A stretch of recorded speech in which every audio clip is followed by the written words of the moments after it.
Hello there, teacher friends, and welcome to episode number 18 of the Beyond Measure podcast.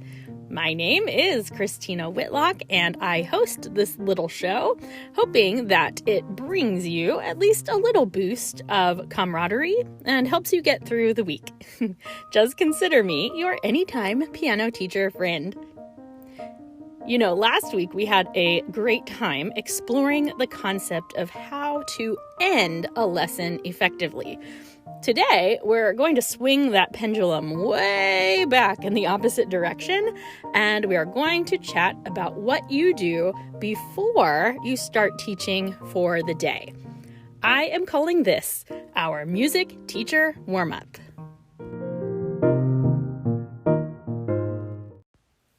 I feel like the concept and the benefit of warming up is pretty universally agreed upon, right? I mean, athletes, vocalists, and instrumentalists alike will likely agree that warming up is a pretty important thing, if not an essential thing. Of course, this is largely for our physical benefit, but there are also psychological and emotional benefits from these warm-up activities as well. So I'm thinking about things like focus, supporting our recall, empathy, alertness, all of those things. Well, my friends, what if I asked you if you have a warm-up routine for yourself, not strictly as a musician, but as a teacher? Be honest. How many times do you jump right into a lesson, particularly the first lesson of a longer block of teaching, and basically kind of warm up as you go? For me, I know I can think back many years ago when I was teaching in a store environment, and I often found myself running through the studio doors just minutes or maybe even seconds before my lessons began. Even more recently, since I've been teaching online for the last 11 months, I know that I'm guilty of logging into my online lesson platform while I'm still making coffee in the kitchen or doing last-minute dinner prep, and then I dash to my piano, like just in time. This, in and of itself, is not a bad thing. I do, know what I'm doing in a lesson, and it's not like I have that much setup required. I'm teaching great lessons either way.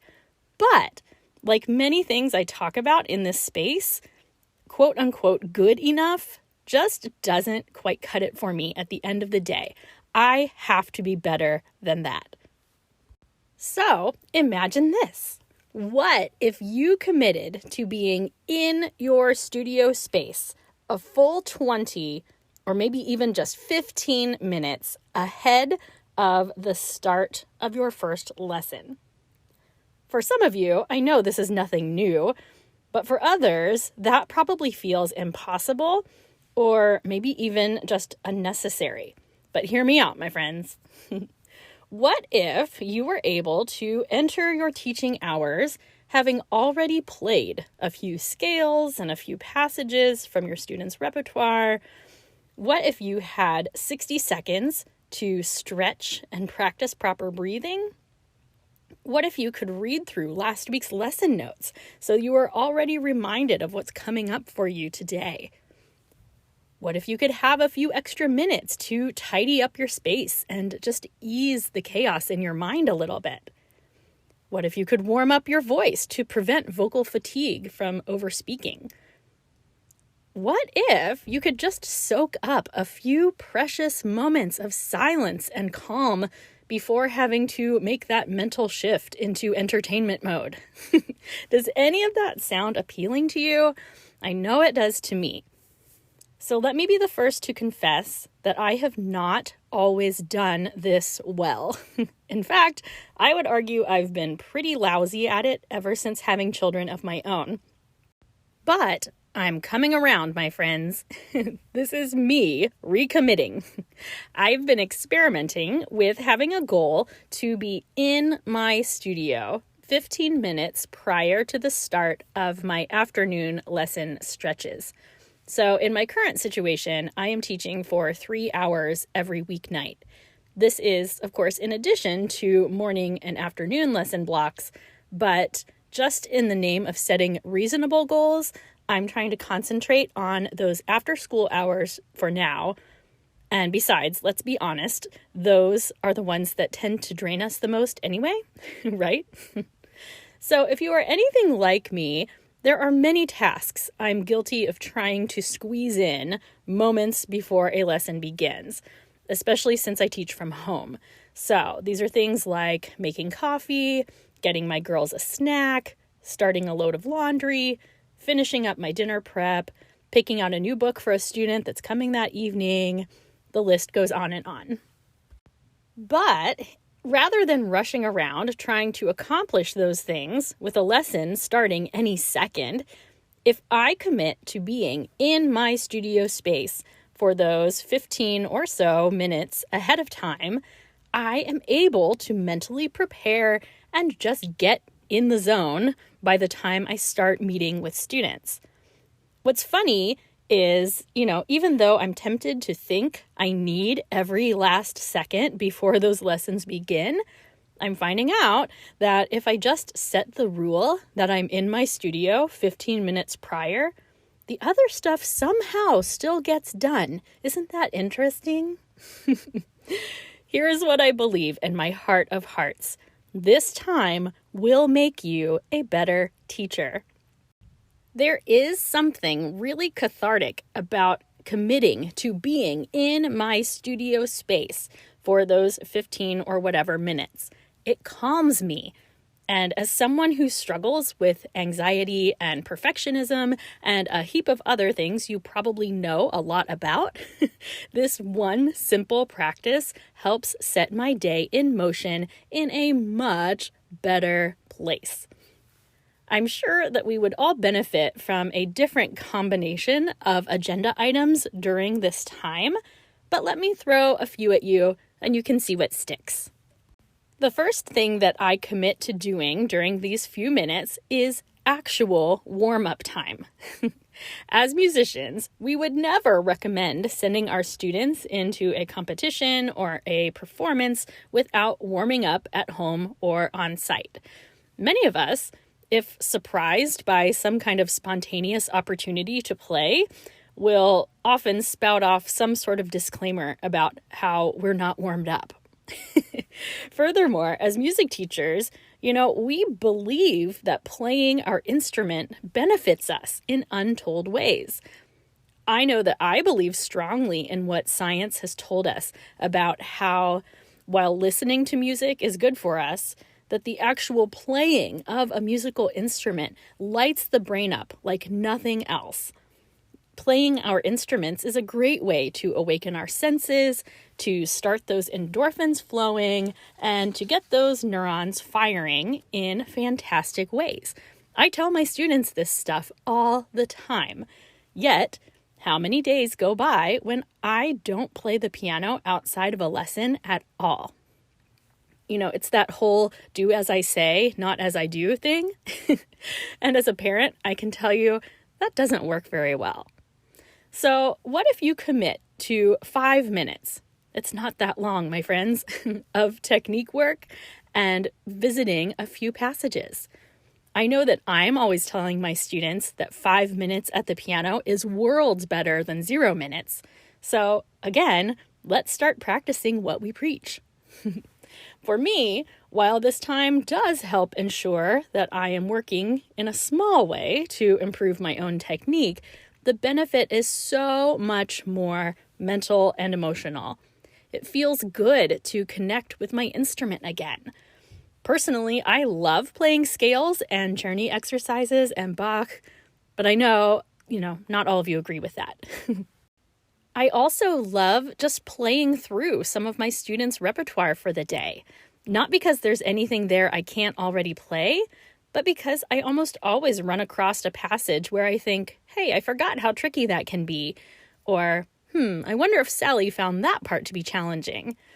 Bottom line, 100%, I feel better teaching when I have actually played the piano in some intentional manner that day. So, second, let's talk about stretches and breath. Regardless of whether you sit or stand while you teach, if you're wondering, I much prefer to stand, but teaching in any single position for any duration of time takes a toll on our bodies. Without talking specific exercises, because that would spiral us into a completely different episode, let's just say part of your teacher warm-up time should definitely include some light stretches to help you feel better physically at the end of your day. The same thing goes for your breath. If you are not aware of the ridiculous amount of research surrounding how important breathing exercises are for our overall health, well, let's just say it's a lot. Maybe we'll do a breathing episode sometime in the future, but for now, just try something really simple. Try breathing in for 4 slow counts. I'm talking a real, actual, bottom of the rib cage expanding breath. 4 counts in, hold it for 4 slow counts, and then exhale, emptying yourself of all the air for 4 more slow counts. 4, 4, 4. It's really easy to remember, right? If you do that several times, I can almost guarantee you that you will feel better. That's just the tip of the iceberg when it comes to breathing exercises, but it's an easy, low commitment way to incorporate a little bit of breath work into our teacher warm-up time. Third, in terms of actual teaching, taking a few minutes to review your notes from last week can prove to be really beneficial. I personally keep a teacher reflection journal, which I talked about in episode number 15. And when I glance back at that previous week's notes, it really helps jog my memory. And sometimes I'll remember that I'd wanted to pull a specific book out for someone, or that I needed to spend an extra few minutes reviewing a concept with so-and-so. And doing this ahead of the lesson is obviously preferable to being reminded of it in the middle of your time with that student.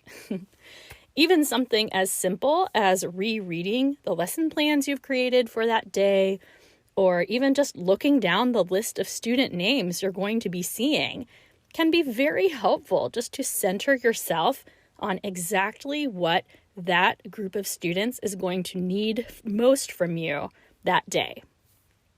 By the way, my teacher reflection journal is available as a free printout.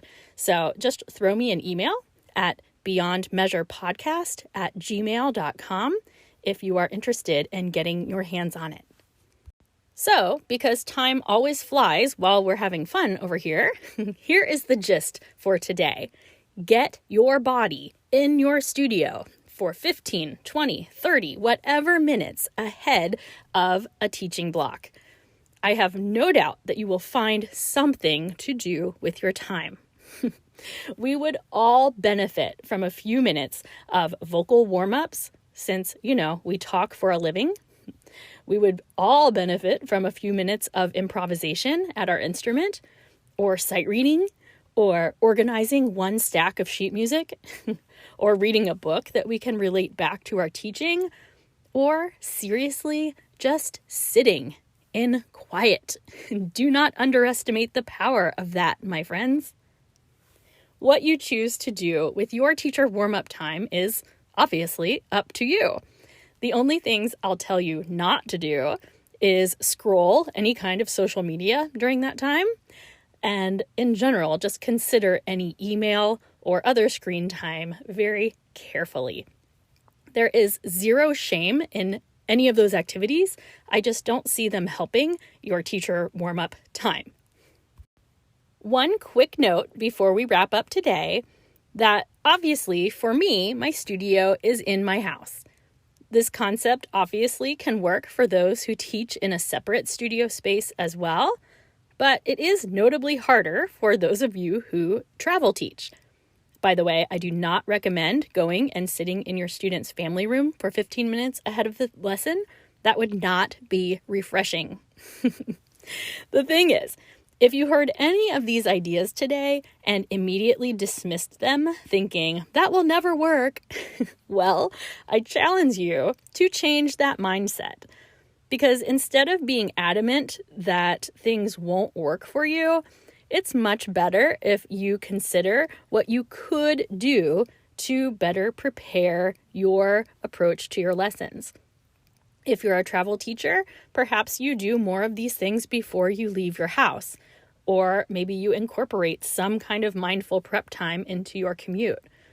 If you come up with a clever implementation, I would love to hear about it.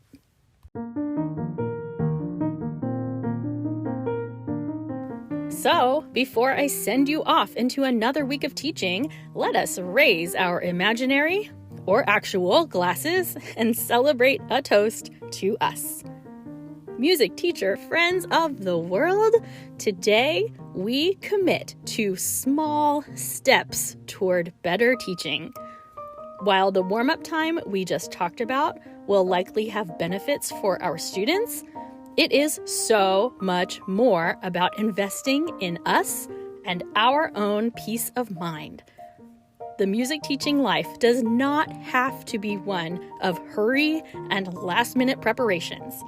In most cases, we can do things to help our future selves feel less down to the wire. Cheers to you and to doing it better, my teacher friends. Hear, hear.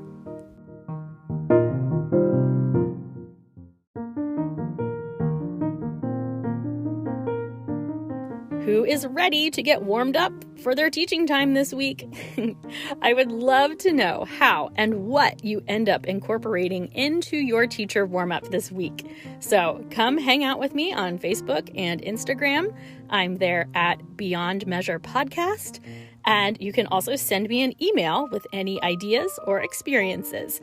Just type that on out to beyondmeasurepodcast@gmail.com.